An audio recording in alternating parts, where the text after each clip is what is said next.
Hi everyone. We would like to introduce the new CBM Partners training rig. With this new machine we can demonstrate a variety of faults that can be detected with vibration analysis. Key features of the training rig include screw or magnetic mounting for a range of accelerometers, the ability to demonstrate misalignment, imbalance, looseness and bearing damage in a really simple way. For this demo we have a phantom wireless sensor and a Wiser 3X, which we will use for live data collection. We will run the machine up to 1500 RPM.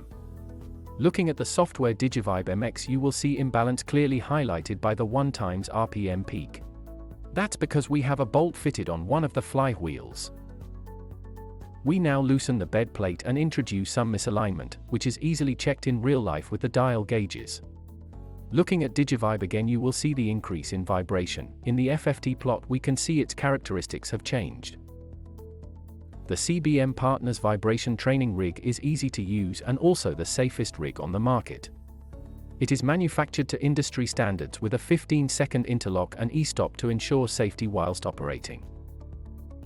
For more information on our vibration training courses or our training rigs, please check out our website www.cbmpartners.com.